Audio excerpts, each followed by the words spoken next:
Hello everyone, it is I, Cameron. I told you I'd be using this channel. I'm starting over now, this is my new channel. So today, I'm going to be reviewing something that I've been looking for a very, very long time. Today it will be on Ziasabers XRGB Return of the Jedi Luke Skywalker lightsaber. So, this, as you all know, is Luke's from Return of the Jedi, my favorite film of the original Star Wars trilogy and the best. So, you're wondering, why doesn't it have the power control box switch? So, that, I guess, will be a con for certain collectors when you're trying to look for an accurate Luke replica. So, it does not come with it. That's a con. Personally, I guess, for any collectors out there, but for me, not really, because you're able to hold it better and you're able to duel with it. And the thing is, I've had experience with dueling with one of these. It was not an RGB. I think it was a Black Series, or it was a Galaxy's Edge Saber, and I had to hold here, this part right here, this thin neck, and hold it here, and it felt really uncomfortable to duel with. I mean, the only time you'd ever need to hold it is when you're flourishing with it. Anyways, enough of the rambling. Let's get to the details of this thing. So, here, you've got the pommel, and a pommel clip to clip onto your belt. Speaker is down here. The button to turn on the saber is here. And then inside you've got the flash light system. So what is an RGB saber? An RGB saber essentially is basically a neopixel slash xenopixel, but without LED strips. The blade is hollow. So let me put the hilt down right here on my trusty table. And this is the blade itself. So, it is hollow inside, meaning there is no LED lights. And these things, I was going to answer this question probably at the end of the video, but you're wondering, are these meant for dueling? Yes, these blades can survive anything. If you're buying a Xenopixel or a Neopixel, or even anything by Disney or by Hasbro's Black Series, those are not meant for heavy dueling. You will end up having dents on those. So if you're planning to imitate fights from the prequel trilogy, the original trilogy, or the Clone Wars, you cannot duel with those, and I would not recommend it. And another thing is the accuracy with these blades is it has the pen tip. Like in the films and in the Clone Wars, you see that the end of the lightsaber is sharp like a spear. And for this video, I had to stand up a bit.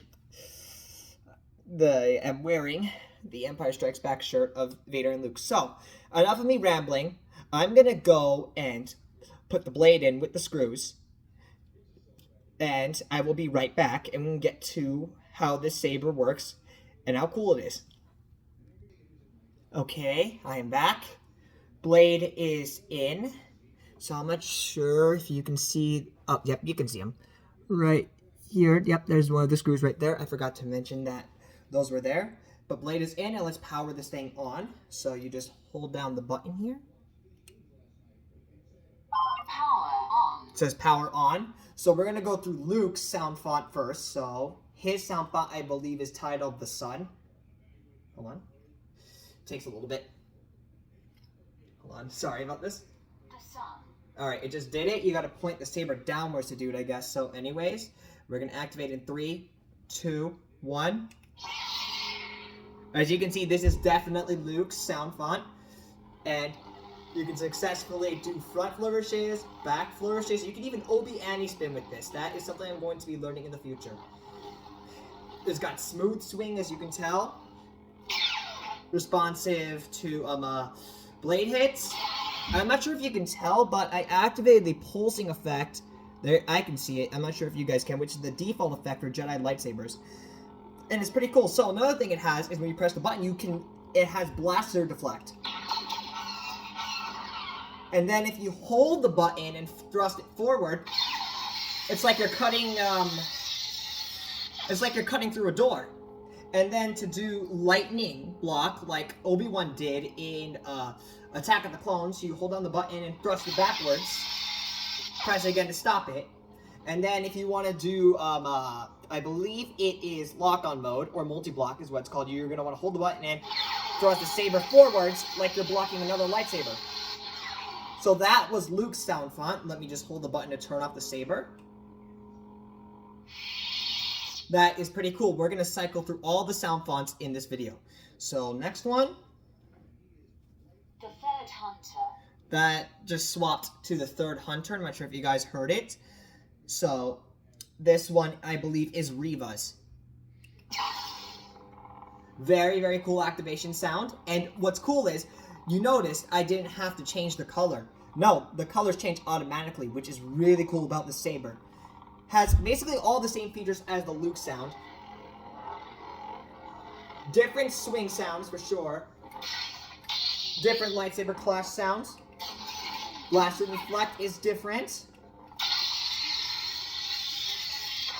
Tip drag is different. Whoops, I meant to activate lightning block. I think that's the same as tip drag. And then what about blocking?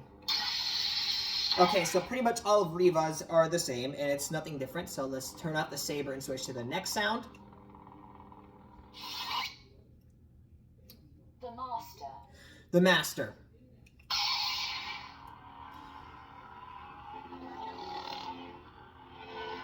I'm going to assume this is probably Jaro Tapal's from Fallen Order, because that's the only thing I can think of.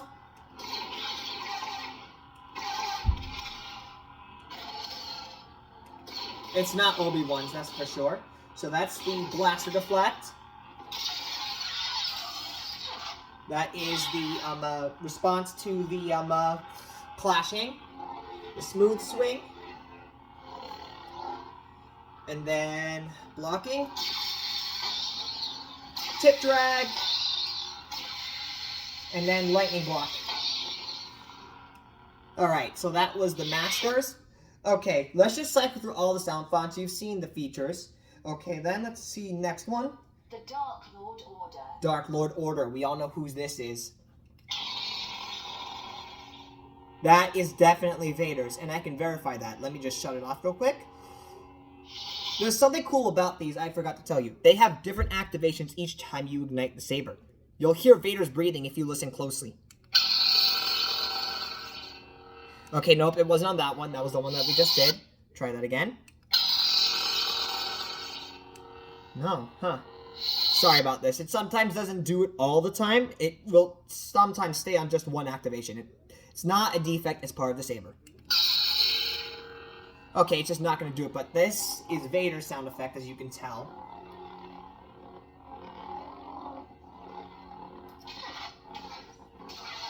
This is really, really cool. Let's try it one more time. One more time. There it is. I heard it. Alright then, so now let's shut off the saber and switch to the next sound font. Fallen Apprentice Magenta. Fallen Apprentice. This one, I'm going to assume, is Mara Jade's, considering the blade color. Definitely Mara Jade's. Mara's probably would be purple, but it definitely looks more magenta, now that I think about it. I believe, fun fact, I think Mara at one point had a similar hilt to Luke's in either Legends or Expanded Universe, and it had the magenta blade. She was essentially a Sith assassin to the Emperor, if you guys didn't know that. So, shutting that off. That's just a fun fact for any not original fans. The Princess. The Princess. We all know whose this is. It is Leia's.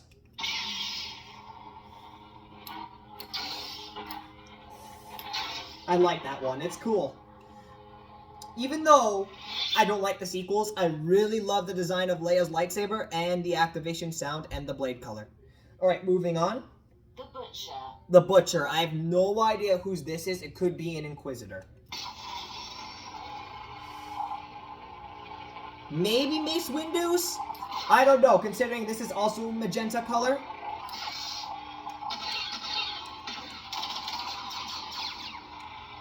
But who knows?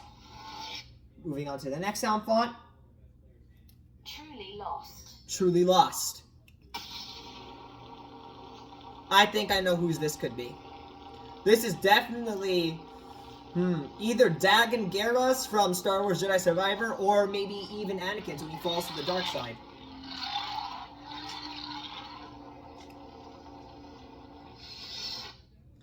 Then moving on again.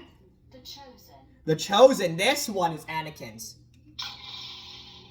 Oh, very, very nice activation sound.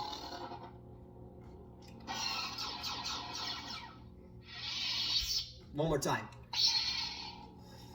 Got it changed activation sound that time. Then moving on. Again.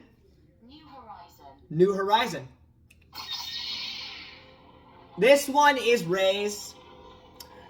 Again, not a fan of the sequels, but it's a pretty cool sound. For all of you sequel fans out there, I'm not going to judge you.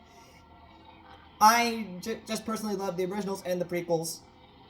And it's not who hates what trilogy, loves what trilogy, who grew up with what. It's a love for Star Wars that brings us all together.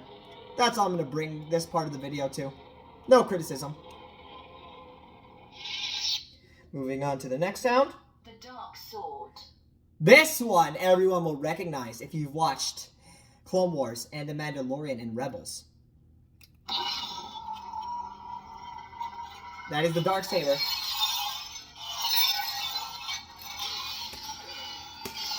And it does have clash effects, you just can't see it because the default is the white blade.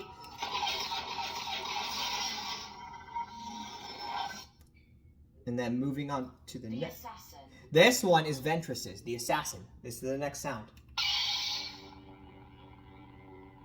This one's a cool one too. You hear that very dark, ominous humming? Definitely, truly the essence of the dark side.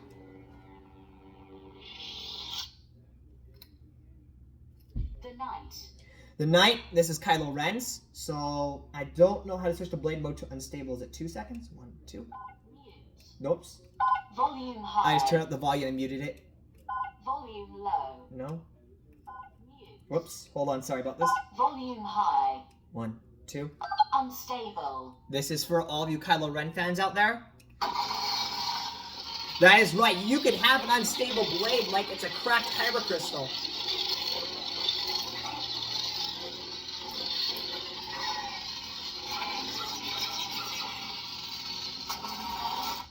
Alright, let's switch it back to pulse mode before switching to the next sound. 1, 2. Pulse. There we go. Okay, moving on to the next sound. Wanderer. The Wanderer. This one, probably, I'm going to assume this one could be Windows, definitely.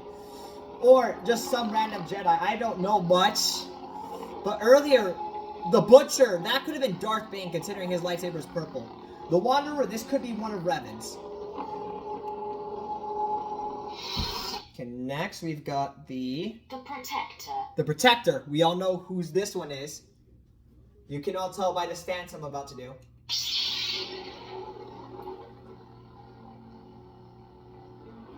That is Obi-Wan's. Okay, moving on again. The Dark Empress. The Dark Empress. This one I'm going to assume is Revan's master, considering she was able to hold 3 lightsabers at a time that were all magenta blade. Was that completely magenta? It's like pink whitish, I think? I don't know. Or it could be Mara turning to the dark side. I'm just making up stuff at this point. And then The Sun. it's back to the sun, back to Luke. Yep, and there's a different activation. So, that is it for this video. I personally just hope that you all enjoyed this video as Star Wars fans. I will leave a link to Ziasabers' Amazon shop as well as their official website down in the description of this video below. And if you want also a link to this saber, I got this during a holiday sale. So it was around, I don't remember the price, I'm sorry, on Amazon. I'm very bad at tracking things. I mean, I could look, but I don't think I'll name the price. That way people feel discouraged from buying the saber. But these are surprisingly going for really good prices on their Amazon shop compared to the official website. So if you want to get a better option for saber, either NeoPixel, XenoPixel, or an RGB like this, go to their Amazon shop or go to Vader's Workshop. No, is it Vader's Workshop? No. I mean, Saberforge, Vader's Vault, Art Sabers, any shop works. But just make sure it's within your price range. If there's something outside of your price range, don't do it. The reason why I say buy these, because Disney in the Black Series, their sabers range from $280 to sometimes $300 or over. And sometimes RGBs and Xenopixels and NeoPixels can range between that price, but will definitely last longer considering they don't have LED strips. Well, these ones don't. Xenopixels and NeoPixels do, but these will last you pretty much forever, and there's a rechargeable battery on the inside too. So yeah, so I hope you guys enjoyed this video. May the Force be with you all, and goodbye. Okay, you probably left after the outro. There's one more thing I forgot to mention that is cool about this specific saber. You can connect it to an app, and you can change the color of the blade. You can even install your own sound fonts. Those are not free. You have to buy those separately. Just thought I'd let you know. So yeah, this is just me after the video has ended, and just thought I'd add this little piece. Anyways, hope y'all enjoyed the video.